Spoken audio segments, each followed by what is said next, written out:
now is watching us from different countries, from different time zones. This is podcast Happy at Work. My name is Tatiana Koval.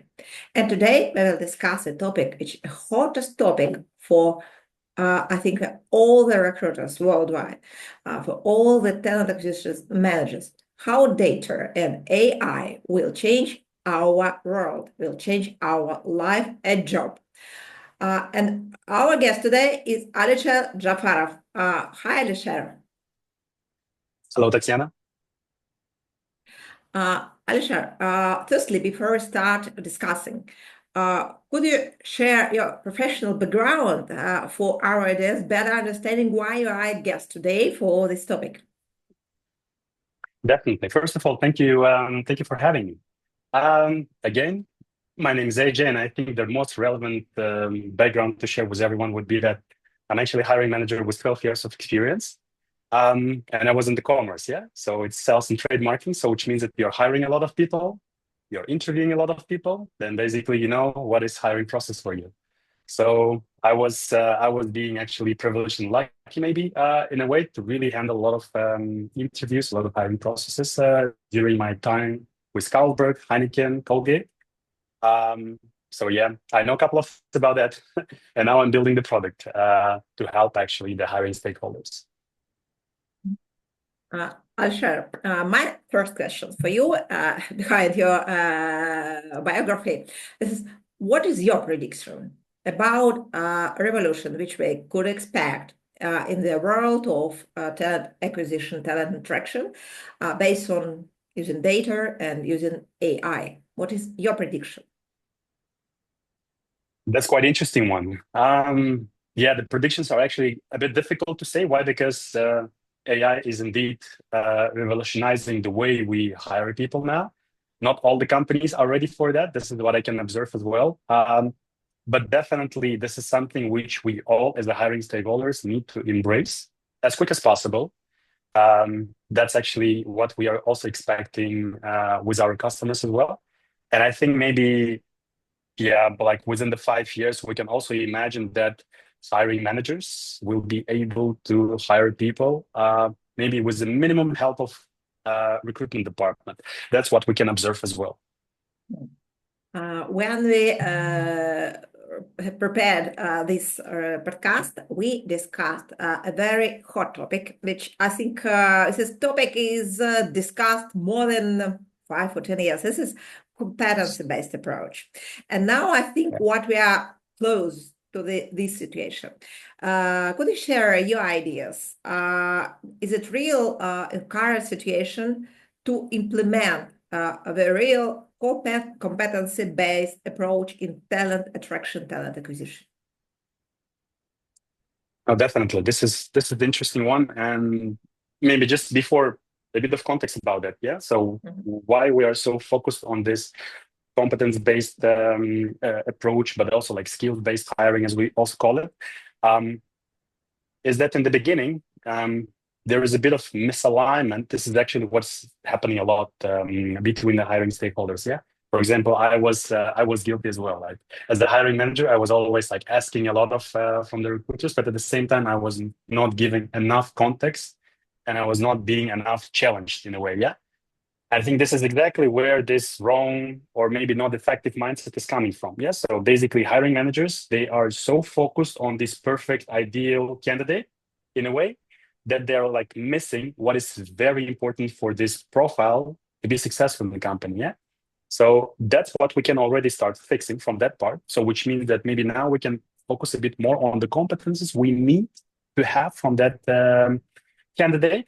And in that case, if you're really like making it super sharp from the beginning, like within that intake call, as we call it, we also can actually start searching and start actually chasing the right people for that profile. Yeah, not focus only on the pure experience, but also on the skills and competences which we need actually for the job to be delivered. If we talk about competency-based recruitment, we also should focus from the candidate point of view. But because our podcast is also about happiness at work, from my perspective, when we talk about competency-based approach and recruitment, this is the best way for the more happier employees in the company, because it making hiring not by the formal criteria, but also looking for the personalities, looking for maybe sometimes it could be a very unusual combination of competencies, which could be best for the company and best for the employee. What is your opinion? What a competency-based approach with using AI could bring to the life of the potential candidates or the companies? Yeah. So Tatiana, when we talk about what is the benefit for the candidates, we also need to understand, first of all, the company. Yeah. So if the companies are actually not utilizing AI to really search for the right candidates out there, and they are being a bit traditional maybe, so which means that also the candidates won't be having that chance to be seen, that they are actually having all the right capabilities for this job, but the system somehow will filter them out. So that's exactly what needed actually, first of all, to be fixed in a way from the company's perspective, that they have the right tools, or they're equipped actually with the right processes and tools, so they can actually see that, let's say, the golden nuggets, like the right people, so then they can actually start interacting with them. So this is what I think one is actually very important to have that mindset, to be open for the AI, because what AI can do, that can actually consolidate all of the data sources about this candidate, but also actually enrich and read between the lines to really understand that maybe some candidates can deliver this job without having like direct experience in solving this issue. Yeah, this is one approach. But from the candidates, how they can actually benefit, that the moment they are also applying to the job, obviously, even the LinkedIn, we can also see that they're also trying to fix their matching engine, that they're starting to really recommend the more relevant jobs for the candidates. Yeah. So the moment they will apply, so they also have the bigger chance to be seen. That sometimes maybe someone actually handled the product in a way, the product management within one company, but that skill can be actually also applicable as a project management for another company. And that would be the beauty, when actually the candidates can apply for different jobs based on the AI algorithm. And then the companies can also see this enriched information with the help of AI, that these candidates can also actually be shortlisted. So I think this is like the both sides for the candidates, but also for the companies, how they can utilize it. And how AI could help us in preparing solutions about our requirements for the candidates. As you said, sometimes the hiring managers, they want to have the ideal candidates. Or that could be also the situation inappropriate for the market. And sometimes it could be a problem from a team perspective, because when we look something ideal, that could be irrelevant to the current situation. How AI could help us to modify the process of understanding the requirements from the hiring manager, from recruitment manager perspective. Yeah. What is your idea? How could we use it? So maybe just quick example, Tatiana. So what AI can do? First of all, AI can understand actually the businesses of the company, the businesses of the department. Definitely, we need to actually inject a couple of data there as well. It doesn't happen by itself. But what can happen also with the help of AI, we can also understand our team, like what type of team we have now. And then basically, the moment we are defining the profile, we can not just say like, oh, we need a sales manager, or we need a product manager, or we need a senior backend developer. But we can say, first of all, what type of business goal that person will actually solve. So the angle is a bit different. And then basically AI can help us to understand what is the profile we need to solve this problem. Yeah, first of all. But secondly, AI can help us to understand what the team structure we have now, and what type of person can actually really bring the value to this team as well. We all have this understanding about the colors, right? The inside colors, like red, blue, yellow, and green. Yeah. So if we have the team of yellow, blue, and a bit of red people, definitely we can actually maybe inject some yellow person there as well with some creativity. Yeah. At the same time, bringing the relevant experience. And this is actually can also be already within the intake. Just imagine, Tatiana, that you're actually talking about like hiring a person, and then AI giving you all these insights immediately, like, hey, you need this type of person because this is the right profile for you. Why? Because I already analyzed your company, your hiring patterns, your good hires, your bad hires, but also your team culture. You need to actually really chase that profile. And then basically as a second step, we can actually already start matching like from all the talent pools, exactly that profile, which can actually benefit you more. Not necessarily it's about good hire and the bad hire, but actually like who can benefit the company, but also this team better. Yeah. And this is where AI already like stepping in. I have one provocative question for you because I know Sure. that you are living and working in Europe. I'm living and working in Brazil also. We have a very hot topic for HR. This is a topic of day, the diversity and inclusion. When we talk about AI in this perspective, how that could help us to each of our goals. We have usually a lot of companies have these goals to have a diversified type of employees. Yeah. What is your opinion? I think that can be actually quite effective to also like really mix the type of people we have. Yeah. And I do believe that the diversity is actually a key. We need to really like stick to that because that definitely comes with a lot of productivity within the team. But how AI can actually support us. Just imagine that you have the short list of candidates. Yeah.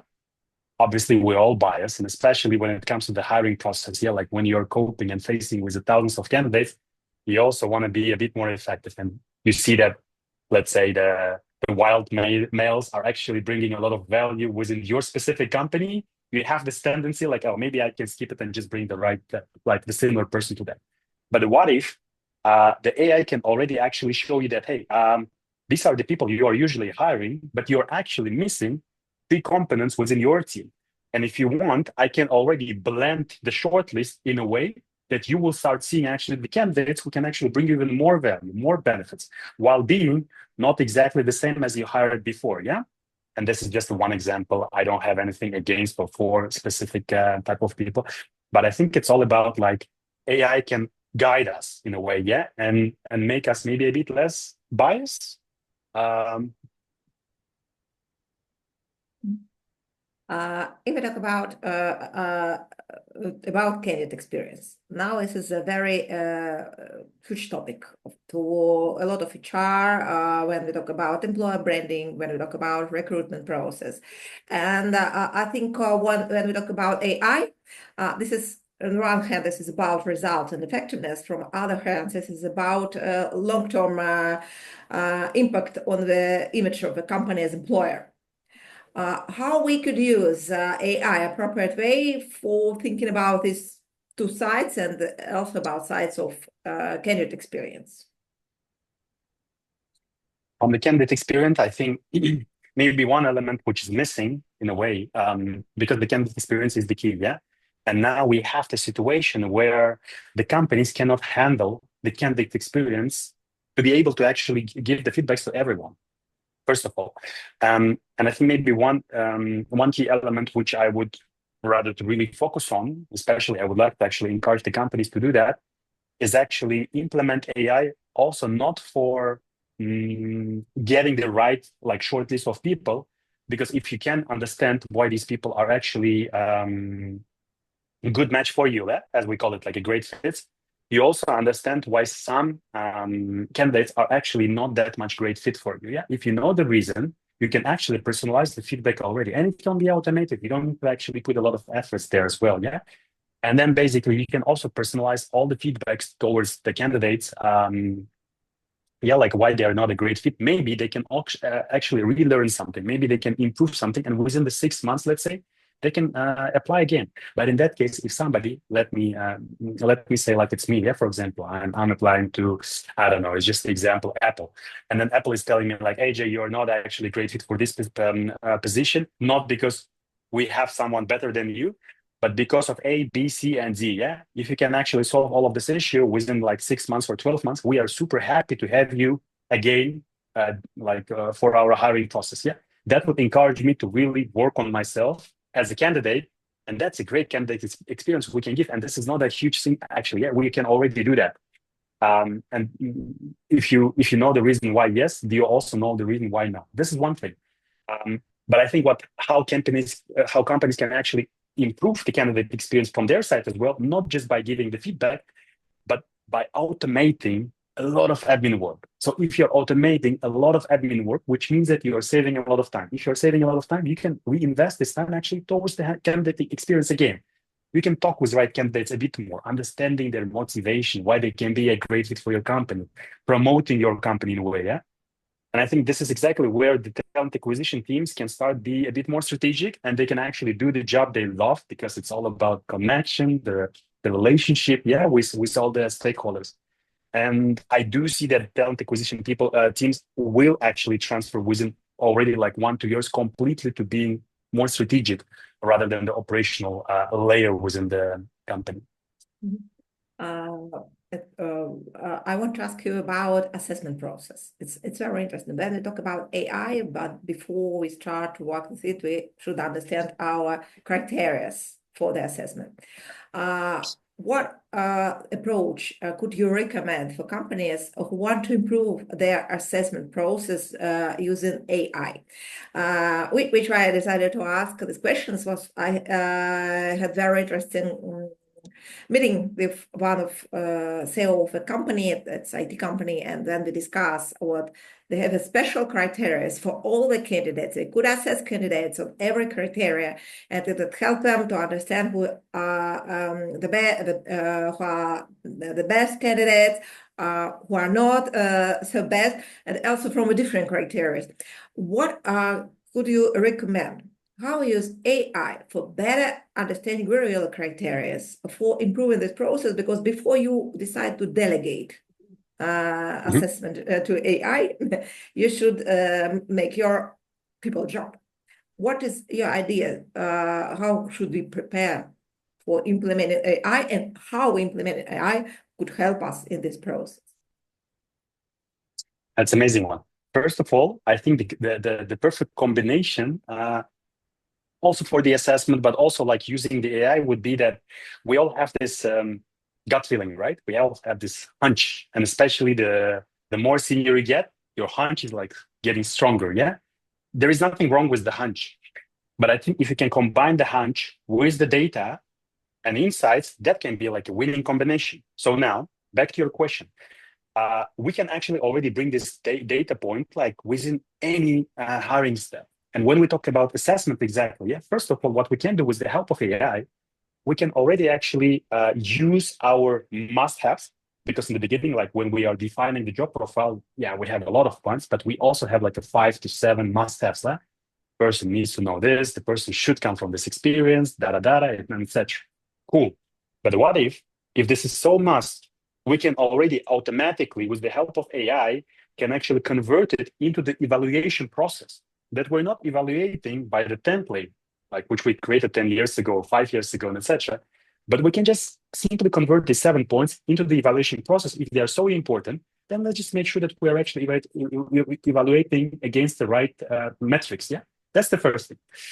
And the second thing, what AI can already do, and Avery, for example, yeah, one company, we do one thing, like we're more focused on the alignment part, but also like going towards the sourcing part. But there is a company also like also in Netherlands, which already can automatically shape the assessment or evaluation process for you. Give you the example. So for example, you're saying, hey, I already know what to, like these are the 7 things I want to actually evaluate against, yeah? And my position is a senior backend developer, as an example.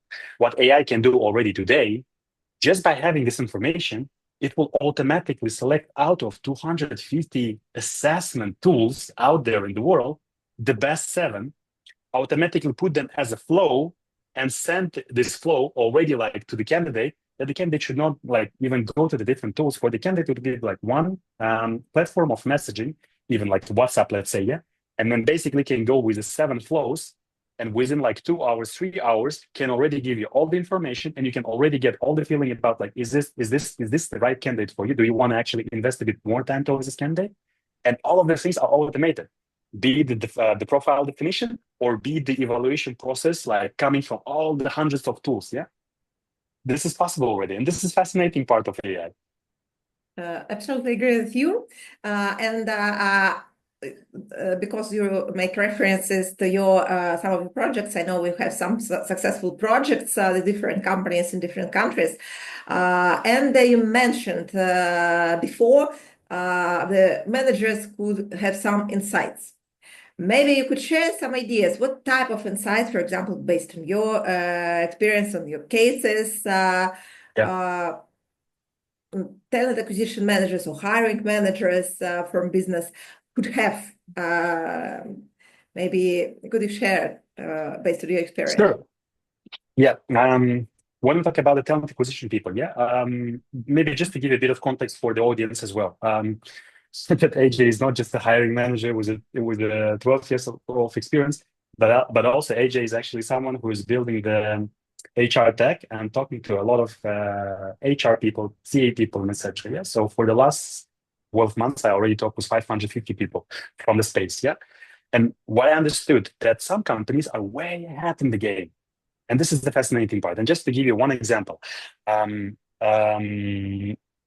Friesland Campina in the Netherlands, they already converted their talent acquisition people into the talent acquisition business partners. And now they do, like, we all know this traditional framework, right? We have like a talent acquisition, we have an HR business partner, and then we have a hiring manager. For example, they already combined in a way, like merged these two positions. Why? Because they want to give like a proper seat around the table to the HR people, yeah? And we don't need to like always separate them completely. Like, this is talent acquisition, this is HR. First of all, they merged it. Why they merged it? Because they want to actually give them they want to equip, and this is what they're doing. They're equipping them with all the data, with all the insights, so they can talk with the hiring managers on eye-to-eye level. To be very specific, yeah? Talent acquisition business partners, in this specific case, they're already coming much more prepared for the intake, yeah? They know exactly, for example, if I'm a hiring manager, Tatiana, yeah, and you are my talent acquisition business partner, you already know when I'm saying, hey, Tatiana, can we actually find, I don't know, mechanical engineer for this specific city, like Eindhoven. You're already coming and saying, hey, I know how many people out there. In Eindhoven, like there is 350 people who can match this profile. Yeah. And I'm like, oh, I didn't know that 350, it's not a lot, right? And then you can tell me, like, do you know how much money they're earning? And I'm like, I don't know, maybe 50K. And you will say, no, they're actually getting 75 to 90K. And you're saying it immediately, like within that meeting, yeah? You don't need to go and research. Why? Because you already have this insight. And then basically you are guiding me, even though I'm a hiring manager, Tatiana, but you're guiding me and saying, hey, Jay, you need this, you need that, you need that. And then I'm saying, you know what, from now on, Tatiana, you are my co-pilot. That's it. Like, I really trust you because you have all the data, you have all the insights. And this is the beauty of the AI. Yeah? With the help of AI, we can actually like give talent acquisition managers or talent acquisition business partners, as they would be called in the future, let's say, all the insights that they can actually guide the hiring managers, guide the business, and they know what is best for the company, which is not always the case now, yeah? I think it's really, really interesting, especially for people. Usually when we talk about AI for talent acquisition, we said, oh, it will decrease our jobs, it will could be the situation when we need to leave the companies, but I think in this situation it improves the image of the people. It will improve their business acumen for prepare them for dialogue with business. Definitely.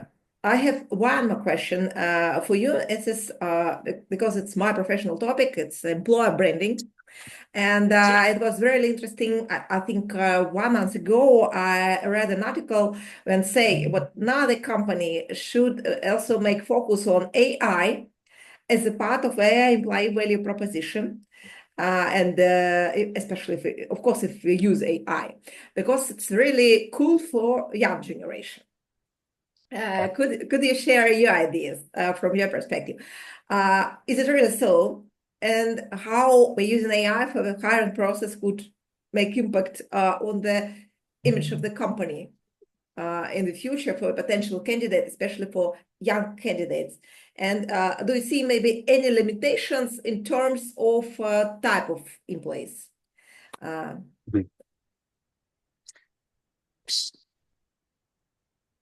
I think first of all, yeah, it's not like there is a right or wrong answer for that.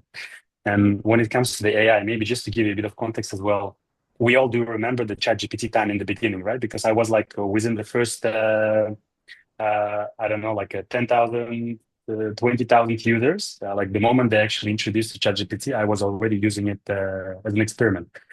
Um, and it's not like if I'm using it, it's bad or good, because the ChatGPT, let's say we had actually, and what we have now in terms of the model, in terms of the reasoning, etc., so developed. And the same for the company. When we talk about the company's perspective, and we will go to the employer branding as well in a moment, it's not like if you're using AI, it's bad or good. It's just you have to use the AI because this is an amazing, like a beautiful tool you already have. You can do a lot of stuff. And it's not like you're just prompting. It's actually you're putting your knowledge base, and then you can actually get the insights which you couldn't before. Why? Because you can connect. It's basically the knowledge graph. Yeah. Like you can connect so many insights from all the possible angles that the moment you need, that can actually serve you to improve your business decision. And now when we go to the employer branding, and I think this is very important that the companies are using AI, because if the companies are using AI, this means that the companies are becoming more intelligent, becoming more smarter in their decisions, in their processes. For sure, especially the young generation, they want to be part of that. And not only the young generation, but like any generation, they want to be part of the greater company. They want to learn from the best. They want to actually contribute in a way that they couldn't before. And I think AI can help us a lot in that case. Yeah. But also maybe one last thing quickly, yeah, because we all love this phrase in a way. We always say like, do more with less. That's exactly what AI can actually help us as well. You don't need to like have a team of 100 people now. You can do like with 5-10 people, you can do great stuff as well. Like this is the beauty of AI. Mm-hmm. It's really interesting when talk about AI. I remember when in the beginning we have two different approach. From one Yeah. side, the people said, "What I'm happy with AI become a part of my life." From another side, there are a lot of people who said, "Oh, AI, this is a machine. We could lose our human touch." What is your ideas about AI? Is it help us to improve human touch or lose? And what is the best balance? How we could become a co-worker of AI, because also one of the discussion in the society, and become our business more people focused using AI. What is your ideas? I know that I'm actually saying a lot AI as well, because that's basically the hot topic we have now. And when I'm saying like it's a beautiful thing, we all need to use it, it almost sounds like I'm promoting AI, that it's like the only way forward. But I think maybe we also need to clarify one point. Yeah, AI is not here to replace human.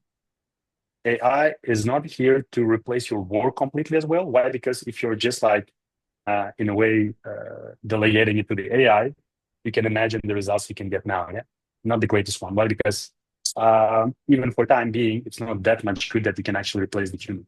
When we talk about like a job where you need to have some capabilities and capacity to deliver, yeah. So AI here is actually to complement us. Why? Because before that, for example, if I need to do something, I need to learn that, right? If I don't have knowledge about that, it's quite difficult to do like research for me. Why? Because I need to go and like chase people. I need to like spend 2 days, 3 days, 1 week, 2 weeks before I will come up with some great idea. Now, what I can do, I can already get the base or the prep with the help of AI within the 10 minutes. Like, and it does a really nice research. It doesn't mean that it does so good as you. No, no, no. But it does the prep. And based on that prep, I can actually inject my experience, which is not there because this is the context only me. Yeah, this is the unique part of the human. And then basically the blend of your experience and your skills and that AI can actually make you a better version of yourself, even in a professional way. Yeah. So which means that use AI to make yourself better. Don't replace yourself with the AI. But at the same time, the people who are actually missing that point and they're saying like, oh, the AI here to replace me, or like, yeah, I don't feel that I need AI. I think this is maybe that's going to be quite tough for that type of people. Why? Because basically, the more people will start using the AI and will be able to deliver what they couldn't before, and now they can deliver 10 times more, 20 times more. This is the competitive advantage of that people. Yeah, if you can't do the same, then you're in the market. Then everything is good for you. But if you're really like missing all of these points, for sure, at some point, even like any employer, maybe even very far from AI in 10 years, they will say, oh, if you cannot handle that, obviously, you're not a great contribution to my company. And we already can see that news about some companies as well. Yeah. If you want to increase the headcount, you need to actually first prove that AI cannot do this job. Yeah? And then they will give you the confirmation. I mean, this is already happening. So like, let's embrace it, and let's and help with the help of AI, we can actually make ourselves better, more competent. I'm totally agree with you, and I like also to use AI in my life, and I could recommend to all the people who are at TA and employer branding to use these tools for improving our professional life. The time is coming very, very quickly, and I have my last question for you. And I think so all people who are looking at us now in LinkedIn, and thanks for your comments.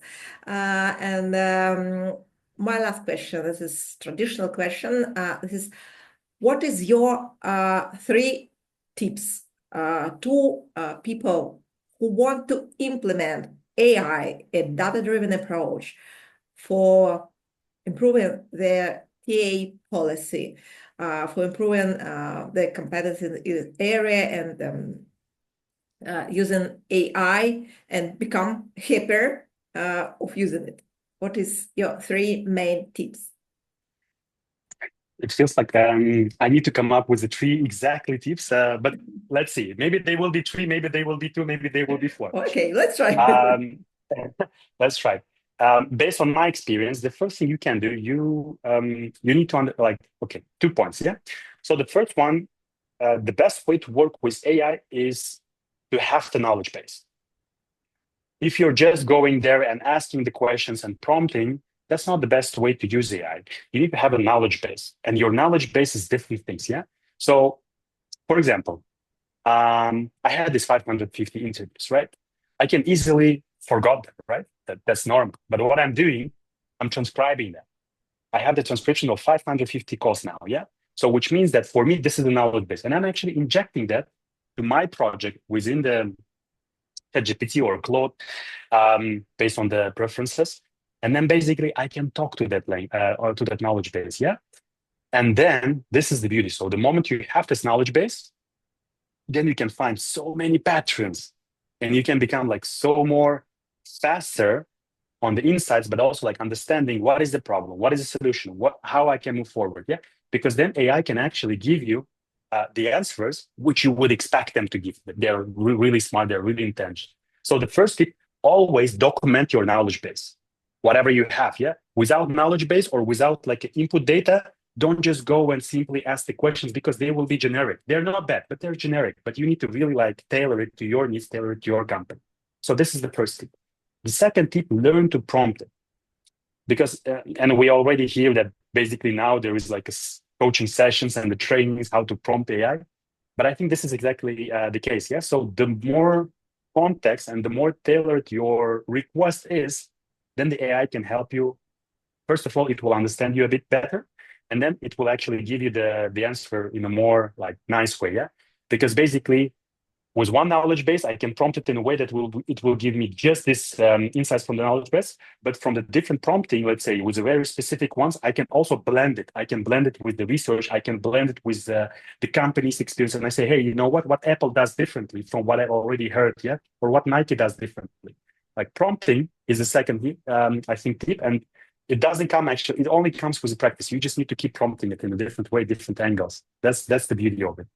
And I think the third of all, when you are getting some really nice thing, learn to shape the knowledge base and take it out.